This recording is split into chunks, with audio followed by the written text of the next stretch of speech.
When you work, you hope to establish a sense of financial and personal security, which will allow you to enjoy your later years in life. However, according to Bloomberg, only 22% of Americans who are approaching retirement say that they'll have enough money to live a sustainable and comfortable life when they retire. According to the 2022 Schroders Retirement Survey, Adam Costa is a man of great fortune. He was able to retire at 40 after making some smart financial decisions, relying on his vast financial education and street smarts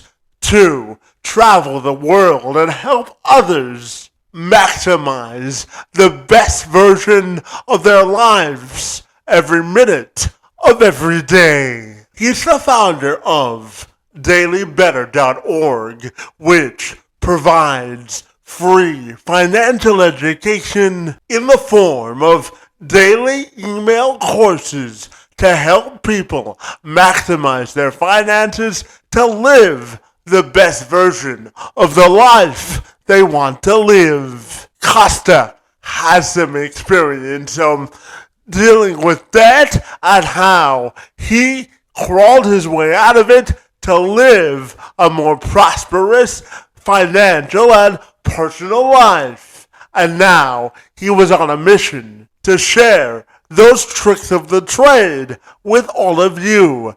During our conversation this week, we touched upon a wide variety of financial diversification topics, how to invest money smartly, and how automating your money and making your finances work for you has a positive effect on every aspect of your life. It was a great conversation of tremendous insight and education, which I am now pleased to share with all of you. I'm Kevin McShann. Let's have this conversation.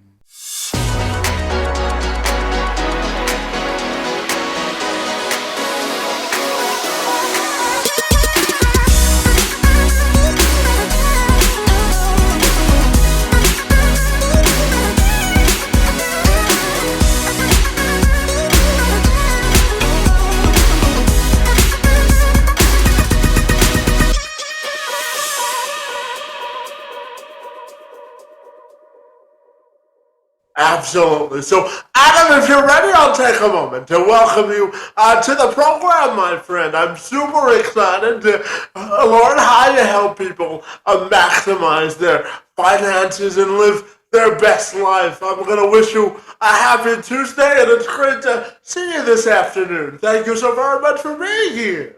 Yeah, I'm thrilled to be here, Kevin. Looking forward to it as well. Absolutely. So, Adam, then tell me you got to retirement 40, you lucky dog, and you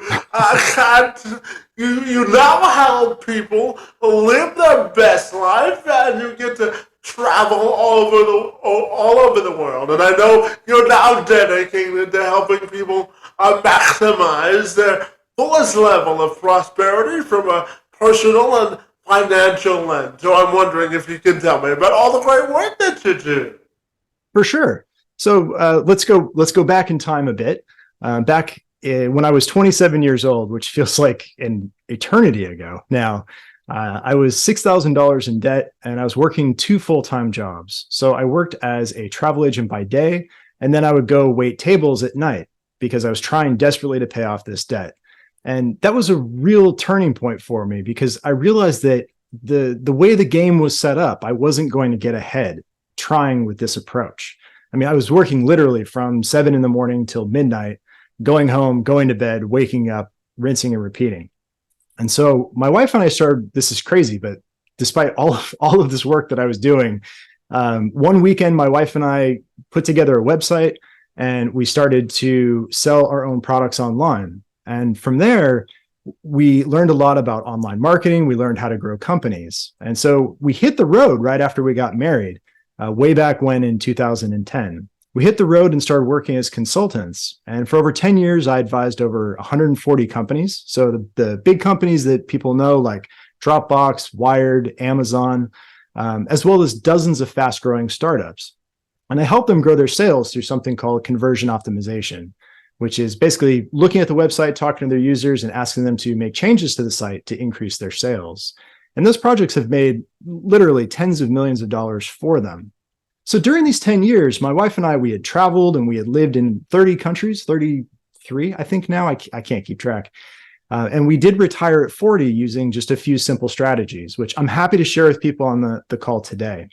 So I retired from consulting at 40, and I like to say that for a year after that, I was pretty much the most worthless person on the planet. I didn't know what I was doing. I felt kind of like a broken compass. You know, I didn't really have a direction as to what I wanted to do next. And after a year off, I decided that really what moves me is to help others achieve their goals based on my own experiences. And that's why I founded the site dailybetter.org. And I'm also the author of a book coming out soon, which is called Retire in 10 Years, which for all of your listeners, if you're listening now, I do plan on selling the book in the future, but you can get free access for listening to this interview if you just go to dailybetter.org/book. So that's dailybetter.org/book. And as you can see, I'm genuinely passionate about helping people get better every single day of their lives. Yeah, absolutely. You know, Adam, I always say that maximizing prosperity and your portrait of success is different for all of us. You know, I look at success, Adam, as painting a picture, and everyone's portrait of success is different. So just before I ask you about Daily Better, tell me about the importance of having a sense of adventure in life, and how it can really be a grounding force for you when you're trying to discover a passion, if you're open to new experiences. How important do you think it is to have a sense of adventure in life? That's a great question. And I forget who said this first, but it really resonated with me. They said, if you imagine life, you've got your comfort zone, which is on one side, and then you've got everything that you want in life, which is outside of that comfort zone. And you have to get outside of your comfort zone to go and achieve that. And that's really where I think your sense of adventure comes into play. I find that if I'm going a couple weeks and I'm not doing anything that gets my pulse up, I'm not really living. And I sometimes think that the greatest enemy in life is complacency. That if things are too easy, or we just kind of get into a routine, those days start flying by. And I've noticed that just in, like, my wife and I, when we're traveling, sometimes we'll have like 6 months or a year where maybe we're not doing as much. And I'm like, wow, that year just kind of flew by. But then you have 6 months or a year where you're traveling a lot, or perhaps you're spending more time with your family or your loved ones. You're starting a new job or a new project. You're doing something that's really engaging and it's getting your pulse up.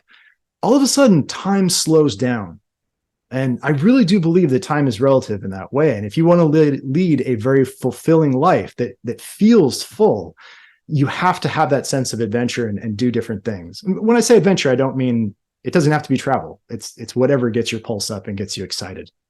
Yeah, absolutely. And I know, Adam, you're now the head of education of dailybetter.org, which provides free education, as you said, in the form of daily email courses and so much more. So tell me about your current endeavor and why you're so excited about it.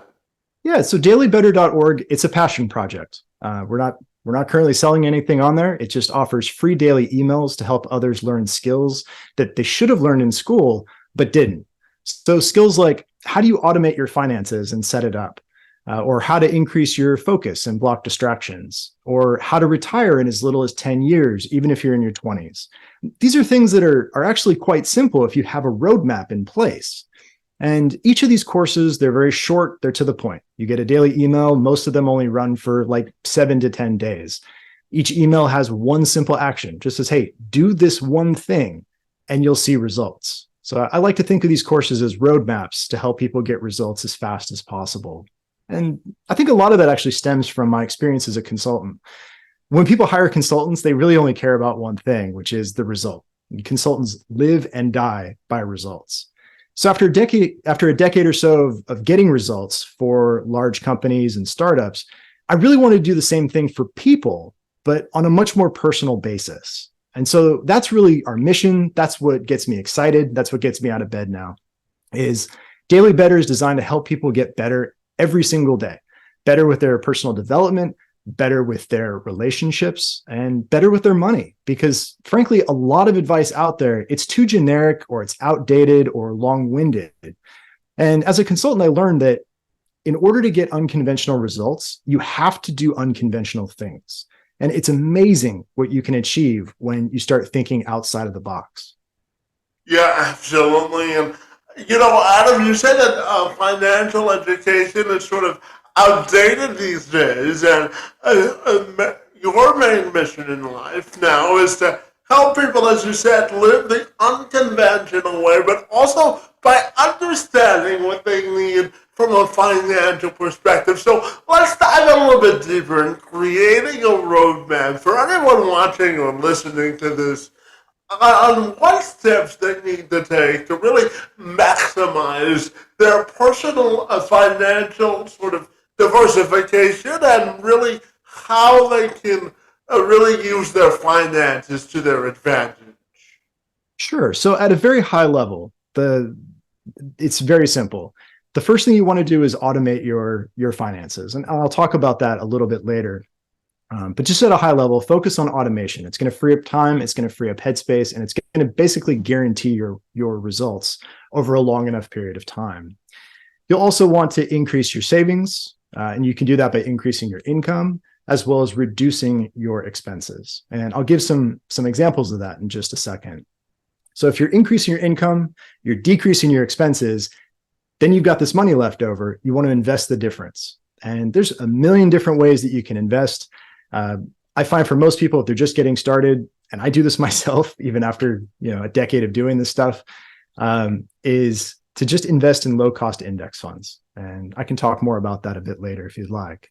But in terms of the unconventional side of things, it's really important for people to start thinking outside of the box, because we were all trained and raised to believe that you go to school and then you get a good job and then you work there for 40 years and then you retire and then you can go travel or do whatever it is you want to do when you're 65. But the way that technology has changed, the way that companies do business now, the game has changed, and you really can't expect to do that. And I think a lot of younger folks in their 20s and even 30s, they get this intuitively. The companies are not going to be there for them 40 years from now. You have to be in control of your financial future. And so just a quick run through of 4 things that my wife and I did that were unconventional but paid off. So way back when, 2010, we started working remotely. This was before the whole Zoom craze that came from COVID came about. And when you work remotely, you can live somewhere cheaper. So if you're working for a company that's based in Toronto or London, San Francisco, New York, wherever, you can live in somewhere else, like Buenos Aires, or perhaps Peru, or Phnom Penh. There's lots of places where your money's going to go a lot further. And this arbitrage opportunity is still in place today, and it could definitely help you get ahead. Another thing that we did was house sitting. And people trip out when they hear this. So my wife and I actually didn't pay rent for 4 years. We lived in Vancouver, Canada, in a beautiful home. We lived in Morocco for 3 months on this beautiful house that was right on the ocean. We got the sunset that was right there. It was gorgeous. We lived in a mansion in England for 6 weeks. And how house sitting works is you join a site like trustedhousesitters.com or House Carers, and you post a profile. You reach out to people who are homeowners and you say, I'm really interested in cats. I see you've got 4 cats. You need someone to take care of them. How about we take care of your cats? And so the exchange is that you get to care for someone else's home and their pets, cats, dogs, sheep, take your pick. And while you're there, you don't pay rent. And so it's a total win-win for everybody, particularly for my wife and I, because we're crazy cat people, but we love to travel. So it's hard to have cats at home when you don't have a home. So that was a great way for us to do that. And also, just for those of you listening, picture 4 years of not paying rent and putting that directly into investments for the long-term future. It's huge. There's two other unconventional strategies that came from this. It's US specific, so I'll just cover it very quickly. The first one is called the foreign earned income exclusion.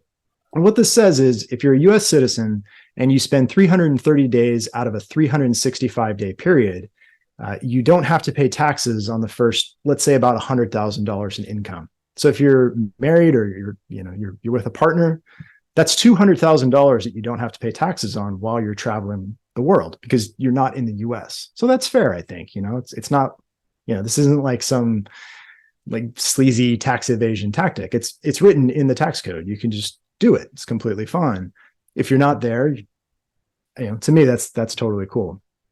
One last one is to move to a tax-friendly state. If you are in Alaska, Florida, Nevada, New Hampshire, South Dakota, Tennessee, what are the other ones? Texas, Washington, and I think Wyoming, they don't have state income tax. So for example, household income in the US, Canada, I imagine is very similar.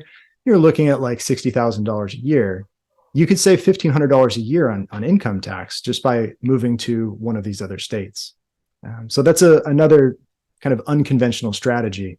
So of those four, they all work really well. You don't have to do any of them, but they do really work. So working remotely, house sitting is amazing.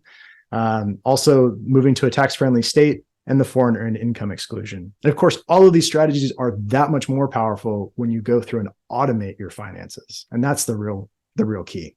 Absolutely. And Adam, I'm fascinated to ask you about the best part of living in Imagine, my friend, for free. And so what was your most memorable experience living in that mansion, buddy? I'm fascinated. In the mansion?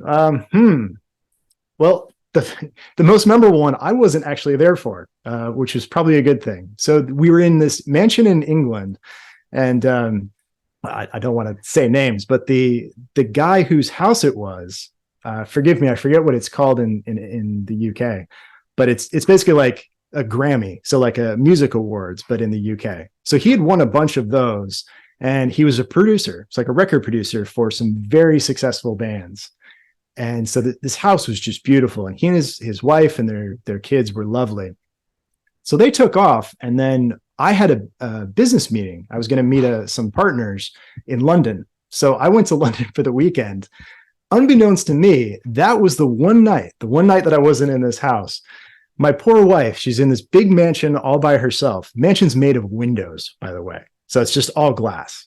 Right? And it's the middle of the night, and the alarm goes off. The burglar alarm, just wow, wow, wow, wow, wow, wow. It's like 3 o'clock in the morning. The homeowners, they went to, I think it was the Seychelles. So I mean, they were just like out in the middle of nowhere, and there's no way to contact them. And so she's thinking, well, this burglar alarm's going off. Like, what the hell's going on? And it turns out there was some mechanism that triggered it, and it didn't go off for like an hour. So I'm out in London having a good time, speaking with some partners about a business that we were working on. And my poor wife is up at 3 o'clock in the morning with the alarms firing. But it all worked out in the long run.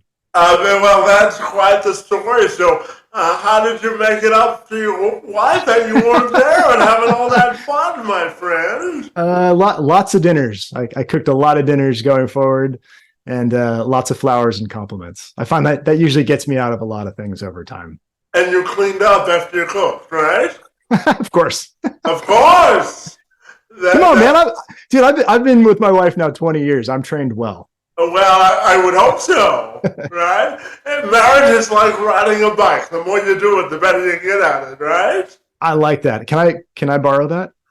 Just give me 10% of the commission check if you make any money off of that, okay? I love it. It's all yours. Absolutely. So, Adam, I want to ask you about, living free, and how automation helps you do that. You explain the strategies that you use to do that, but I'm also curious to ask you how automation contributes to your overall quality of life because it makes it easier, doesn't it? It absolutely does. And it actually reminds me of these two facts that you had shared on a previous podcast of you that you had done with Luke Tatum. And they really stuck with me. You said that, I wrote it down. I've got it here in my notes so I could get it proper. According to Standard & Poor's, only 57% of US adults are financially literate, and 73% of Americans don't regularly follow a budget to manage their money. That to me was a real eye-opener.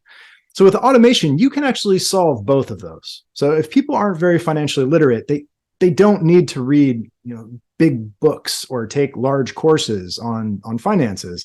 They just need someone to get them through the basics. Like, here's some free advice, do these 5, 6, 7 things in a row, and you're going to be good. And that also ties into regularly following a budget. Following a budget is an active approach. But if you automate things, it becomes passive. And the simple thing that you can do is just set up and automate your finances so that you're saving money for the future. And that alone makes a huge difference. Just as a very quick example, I'd like everyone listening to picture two people. The first one spends an afternoon automating their finances. Takes them like maybe 4 hours. And I'll walk you through what that would look like in a second. The second one lies on the couch and watches basketball all day. So this is just one random Sunday afternoon. Fast forward 20 years out, the person who took that afternoon to automate their finances is likely to be a millionaire. And you think about that for a second. It's like, wow, 4 hours can yield that tremendous upside potential just by setting up these automations, because every month there's going to be more money being invested. It's going to compound, it's going to grow, and it's going to have a major impact on their life. In terms of automation, like, this almost sounds crazy to say, but growing wealth, and I'm talking like to somebody who's listening to this podcast, I'm talking, obviously there's a certain level to this. If you're in a third world country in poverty, obviously this is going to be very hard. But for like an average listener, growing wealth is actually quite easy, because unlike going to the gym where you have to go time in and time out, you only have to set up your finances once, and the results keep compounding for you, whether you think about it or not. And to your earlier question about, how does automation impact your overall life, not just talking numbers, it frees up headspace. You don't have to worry about, oh, geez, did I budget for this appropriately? Do I have enough money to cover this? What is my spending like? How are my retirement goals coming together? Oh, geez, you don't have to worry about all that. It's set and forget. And every day you're growing wealthier. And I think that does something to the way that people look at the world, because you're not in this reactionary state. And I remember that when I was working the 2 jobs, I didn't want to wait tables at night, but it was reactionary because I was in debt. I had to pay it off, and I just had to grind through it. And as you start to grow your wealth and you have things automated, that goes away, and you find yourself not living in this reactive fight or flight type of mindset. You're actually moving towards more of a growth mindset. You can take the long-term view on things. So I really think that opening up that headspace is incredibly valuable. If you'd like, I'm happy to just do a quick walkthrough of what automation might look like for somebody. Yeah, absolutely. Go right ahead, my friend. Okay. So automation really is just about controlling the flow of your money. Now, you can use it to do 2 things: invest for the future and pay your bills. And I suggest you do them in that order. You always want to pay yourself first. And that's a huge lesson I learned early on, is that people who are successful pay themselves first and then spend what's left. Whereas people who struggle with money, regardless of how much money they make, you could be a doctor making $200,000 a year, some crazy amount of money. But if you're spending it all and then you invest what's left over, you're not going to get nearly as ahead as you could. So in terms of your automation, just think about the money that's flowing into your checking account. So you want to ask your HR person if this is available for a retirement account, like a 401k. If you have this, ask them to automatically contribute to your retirement account. You never see this money. It's never your account, but it's growing for you with tax advantages as well. You can then set up a direct deposit into your checking account. I assume most listeners have already done this, but just in the spirit of being complete, I want to mention it. So direct deposit goes to your checking account. Now, from your checking account, You automatically pay your credit card bill every month. Ideally, you're paying it off in full. If you can't, try and pay as much of that as you can and get rid of that debt as quickly as possible. You can use that credit card to automatically pay other bills. And there might be a few bills that you can't use a credit card for, like rent. That's a big one.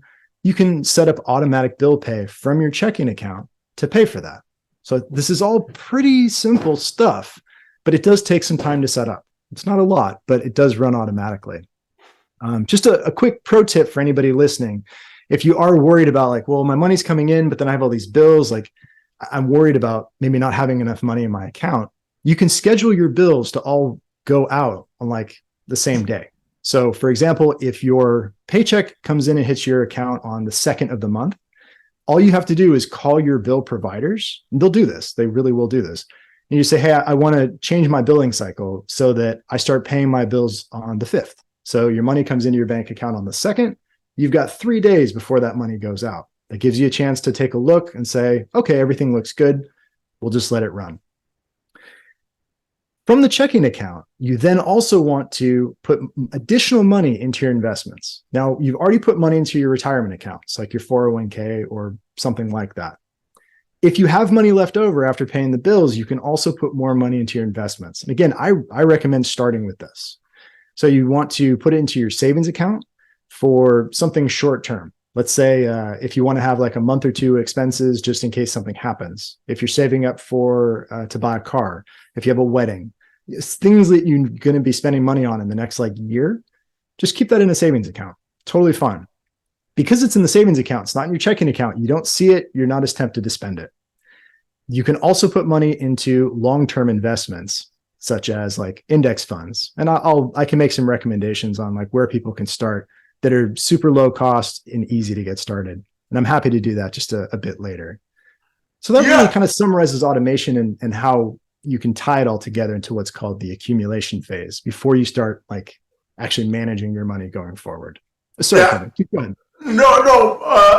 I was just going to lead you into sort of a natural segue for bringing up this information. And I was curious to also ask you, Adam, when you create sort of the financial freedom through sort of automation, do you think that also allows you to diversify the money that you have to spend on discretionary things and things that you have to pay as principal expenses? So basically, do you think financial freedom and diversification are interconnected in any way?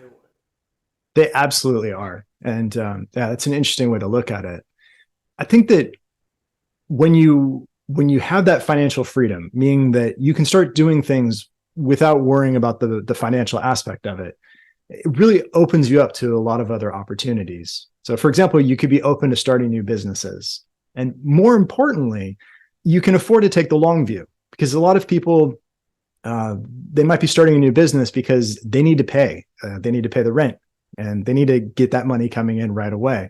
And that's where I was at when I was 27, and it's a grind.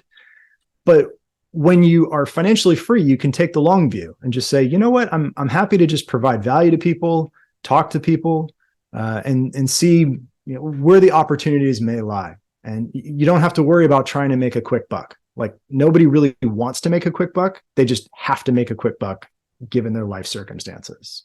So I think that frees up a lot in that you can take the long view with businesses. In addition, you may be open to investing a small percentage into, let's say, higher risk, higher reward types of investments.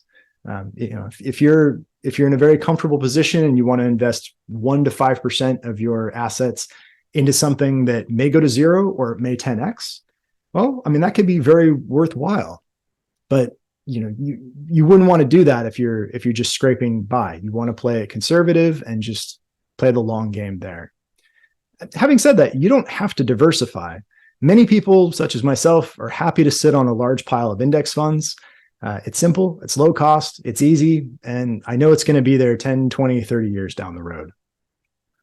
Yeah, so, Adam, I'm also curious to ask you about the math behind retirement and really making the decision to retire early and the financial questions that you have to ask yourself before making such a big decision. So talk to me about the math behind retirement, retiring early, and what people have to consider before they make that decision. For sure. So the math is surprisingly simple. It's based on something called the 4% rule or the 25x rule, which I find it's easier to follow. It's basically the same thing, but expressed in different ways. So there's a study that went over this. It was called the Trinity study. And they said, hey, if you were to go over a 30-year period and you were to pull out X percent of money that you had invested in the stock market and bonds, et cetera, in those 30-year periods, so from like 1970 to 2000, 1971 to 2001, et cetera, in those 30-year periods, how likely were you to still have money left over after 30 years? And what they found was that you can pull about 4% of your total assets every year, and you'll still have money left over after 30 years. In fact, in many cases, your money's more than doubled. So it's incredibly valuable. If people want to really geek out on the 4% rule, there's just a ridiculous amount of content on the subject. I've certainly written quite a bit myself. But I also prefer the 25x rule, which is the same thing, but expressed differently. So just take your expenses every year. So let's say you spend $40,000 a year.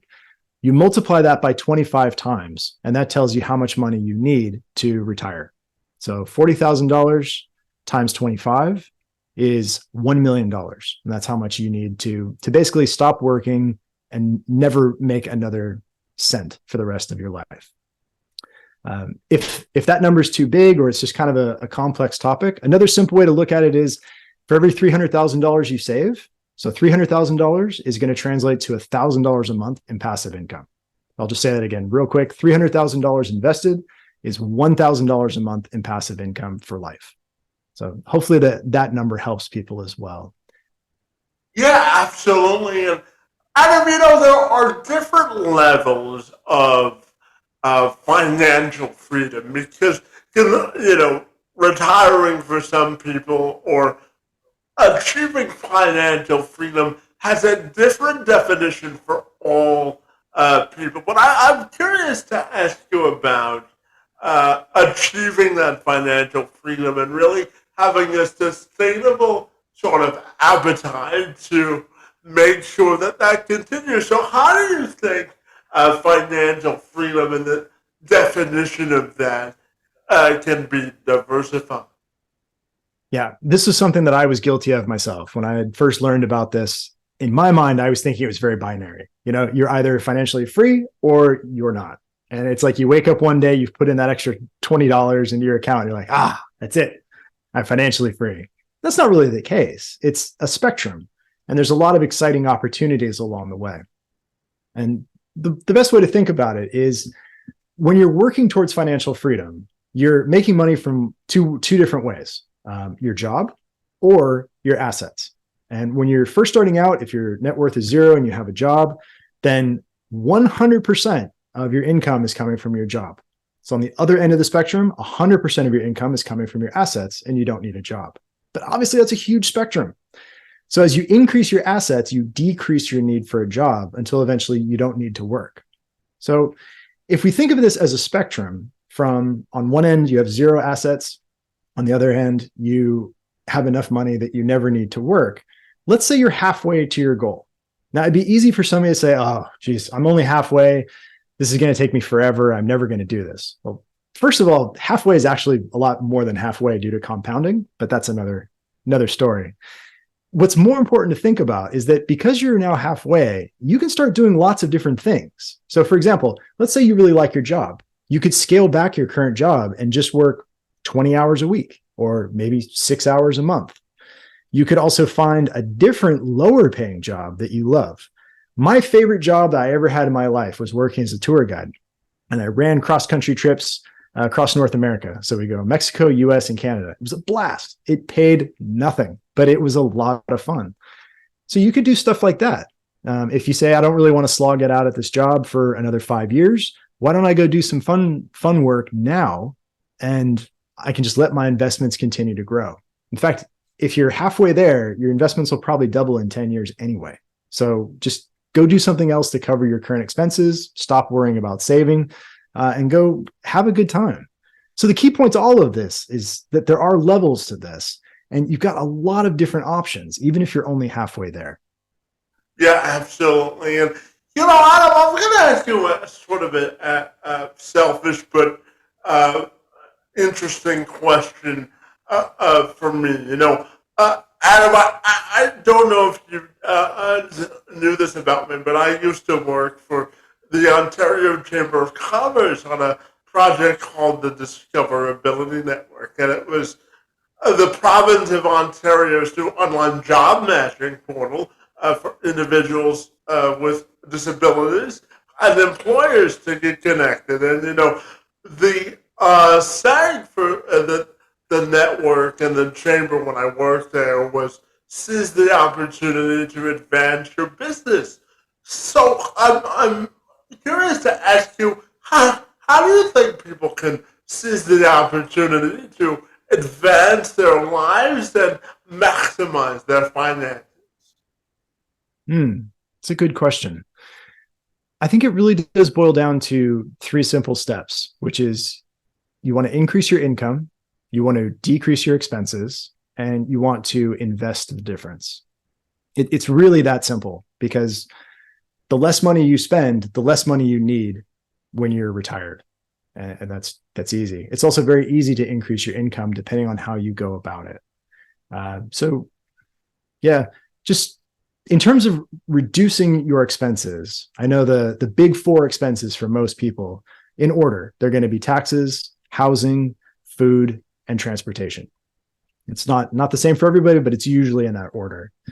I've already covered a few topics for the US audience listening on taxes, foreign earned income exclusion, moving to a tax-friendly state. For everyone else, you can also hire a tax expert. They're absolutely worth it. I've worked with the same woman now for, I think, 7 or 8 years, and she can do the taxes. She does the work, but also I schedule a call every year where we just have a strategy session. I'll say, okay, what am I doing wrong? What could we be doing better? What would you recommend? And that makes me feel a lot better, knowing that I've got her in our corner and we've got that expert advice.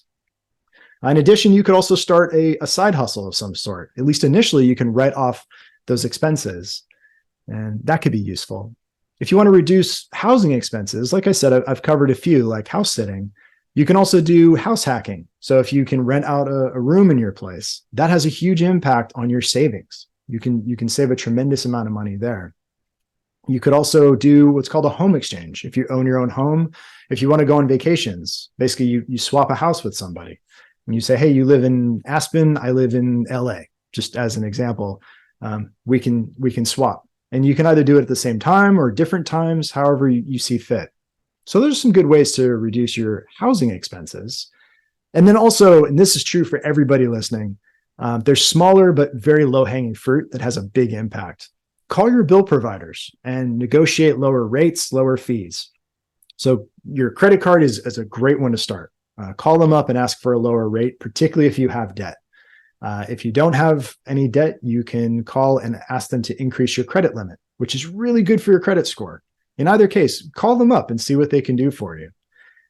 Do the same thing for all of your other bill providers. So your phone, this is another classic one. A lot of phone providers will drop the rate if you call them, particularly if you can find like a promo or an intro rate from another company. You just highlight like, hey, I've been a customer of yours for 4 years. I've paid on time every single month. I see that there's a better price available. What can you do for me? Can you help me out? Just say exactly what I just said right there. I've used it myself and it works.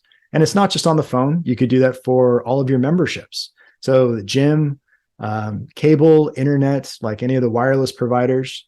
And one other thing I want to share with you. This is a quick tip. The website Get Human makes life so much easier when you're trying to contact these companies. So if you say, hey, I want to call Chase Bank, like how do I talk to a human being? And you go to the website, it'll give you the digits that you have to click. So you know that terrible feeling when you call and they're like, if you want to discuss your savings, click 1. If you want to do this, press 2. Like and it takes like 15 minutes. Get Human just says, press 2, press pound, press three, press pound, press 7, press pound, done. And it'll get you to a human much faster. It's a great website. I use it all the time. Well, I have to tell you, in the age of uh, technology and everything, a robot, when you call people, it must make it a difference, Yeah. huh? Absolutely. Yeah. So that was, like I said, there was the 3 pillars: reduce your expenses, increase your income, and invest the difference. If you want to increase your income, I always advise this to people every time: ask for a raise or find a new job. Do both of those at the same time. And if you ask for a raise, you can often get anywhere from a 3 to a 10% increase in your salary, just by taking the initiative. It's not your job. It's not your boss's job to make you rich. They're not going to just offer it to you. You have to ask for it. And you can also look at other jobs. I find that most people, myself included, that's really how you scale up your income quickly, is you keep working with different companies and working your way up. Because whenever you start working for a new company, whatever you're getting paid is kind of like your new base. And all your future raises are going to be based on that. Whereas if you start a new job, it's a completely new salary. Your base could be a lot higher. Could be like 30, 50% higher. And Yeah. so that's super powerful. Yeah, absolutely. And you also have to know your value when you go ask for those raises, right? Yeah. And something I mentioned in the book, I've got like scripts for all of this stuff. One thing is you want to have like a list of your wins to say like, hey, these are the things I've been working on. These are the results that I've gotten. This is how much money I've made the company. This is how much money I've saved the company. This is how much time I've saved the company. These are the potential snafus that I prevented the company from having. There's lots of different ways that you can position your value. Yeah, absolutely. And, Adam, I'm also curious to ask you a couple of fun questions to end our conversation, my friend. So my first question in that regard is this, if I gave you, say, an hour to write your life biography and what you want people to know about your life, your accomplishments, and how you want it to be remembered, what do you think would be the last line of that biography? And what do you think would be the first line as well? Oh, that's good. The first and last lines. Do I wouldn't write it myself, to be honest. What I would love to have is I would love to have a page on Daily Better that has 1,000 different people talking about how the website and the information in there has changed their lives fundamentally. And so the first sentence would be whatever the first person has to say, and the last sentence would be whatever the last person had to say. So I hope I'm not dodging your question, but I know it sounds kind of weird. Somebody who's written a few books is actually not going to write it, but I do think that is much more powerful to hear that other people have seen positive changes in their life based on the things that I've done for them. And maybe that's the last sentence right there. Yeah, absolutely. And Adam, you've traveled all over the place, my friend. So tell me about your wife being your chief travel companion, and why it's important for you to grow your marriage and relationship with your wife through travel, because it's a form of connection and experience with your wife, isn't it? And I'm sure it has made your marriage stronger going through these experiences, hasn't it? It definitely has. I'm a firm believer that in any relationship, not just romantic ones, but in any relationship, you're either growing together or you're growing apart. And I think it was Hemingway who said this. He said you should only travel with people that you love. And so chief travel companion is someone that I love more than anybody. So that works out pretty well. When we are traveling, particularly in like the low times, the struggles, like there was a time where we were in this crowded city in India, and there's this huge thunderstorm and lightning is coming down, and we're trying to get to this bus, and we're wading through water that's like up to our kneecaps just to get on this bus. And you're looking up and seeing lightning, and you've got people coming by on motorbikes, and they're like reaching out and, kind of like blocking our way to get there. Like that's a rough time. That was a very rough time. And it was something that we just had to be there for each other and get through it. And we've got lots of stories like that. And I think that ultimately what doesn't break you up makes you stronger in that regard. And then on the flip side, like the really fun stuff, the memorable stuff, those are the things that we still talk about, things that we did 15, 20 years ago. We still get to laugh about it. And I'm sure we're going to be laughing about it 20 years from now as well. And life is all about laughter, isn't it? Yeah. Yeah, it really is. I mean, if you can't laugh, I don't really see the point of living. Like you have to embrace things that are always changing. And just as a quick side note, I just got out last week. I got out from a 2-week meditation retreat. It's 12 days. It's called Vipassana, if anybody's familiar with it. You take a vow of silence. So you're there, I think, for 9 days out of the process. You don't say a word, and you meditate for, let's say, 10-ish hours a day. And during that time, you're just training yourself to pay attention to the sensations of your body.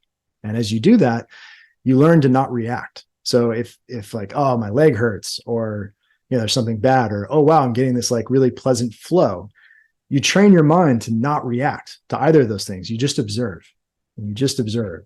And I found that was super helpful in making me much more laid back. And as a result, I laugh more because I know that all these things in life are transient.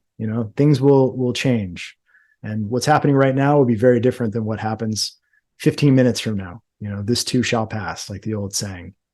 And so, yeah, kind of an aside there, but it's definitely helped me laugh more at life's foibles.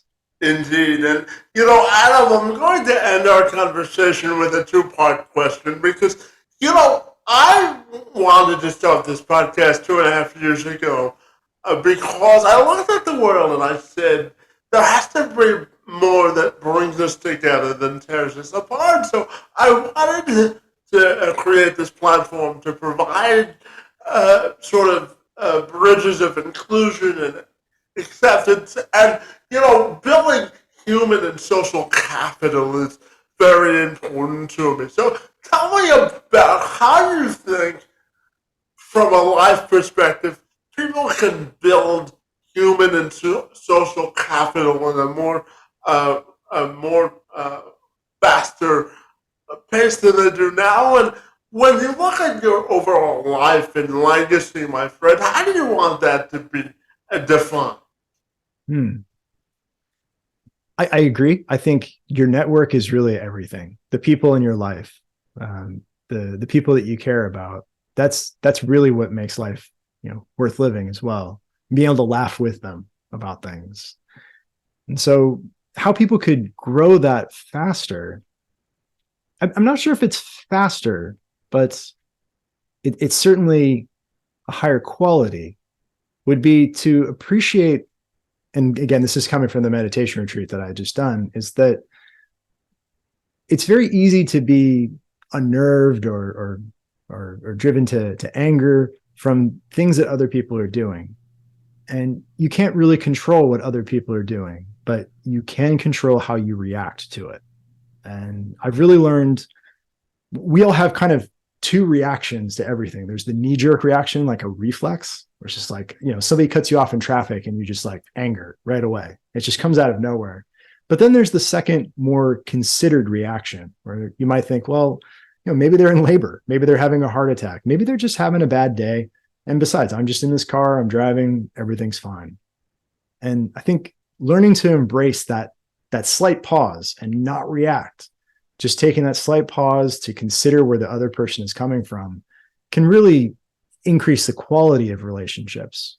And it kind of reminds me of that old saying that the easiest way to have a lot of friends is to be a great one. That's interesting. Adam, finally tell me if people want to get connected with you, my friend, and about the book again that you're writing and eventually going to release. Tell me how people can get their hands on it and how they can contact you personally if they're so inclined to do that. Sure thing. So the easiest thing for all of you listening is to grab a free copy of the book. It's already written, it just hasn't been published yet. And I'm happy to offer it to all of you for free just for listening today. You can you can get the book at dailybetter.org/book. and you'll get the book for free. It's 16 chapters, 251 pages. It outlines a lot of what we talked about today, and can definitely help you basically learn from my mistakes and lead a much more fulfilling life. In addition, if you just go to dailybetter.org, you'll see a list of all the email courses that we've created, and we're creating more all the time. So you go ahead and sign up for any of those that seem interesting, and take it from there. I should also, if you wanted to reach out to me directly, the simplest thing to do is if you sign up for any of those courses or you grab the free book, I will send you helpful emails, and simply reply to those emails. I read every single one of them, and I respond to basically all of them too. So I'm more than happy to help. As you can see, I'm genuinely passionate about helping people get better every day. And I think that we could definitely achieve a lot together. Well, fabulous, Adam. I really want to thank you for engaging in conversation with me about financial literacy, a little bit about your personal sense of adventure, and really educating people on the importance of managing and thriving with automated finances. Your work in the space and time on my behalf is most appreciated, and I want to thank you for being here this afternoon. Oh, thank you so much for having me. I had a great time, Kevin. I hope your listeners did too. And if you do have any questions, you can hit me up anytime.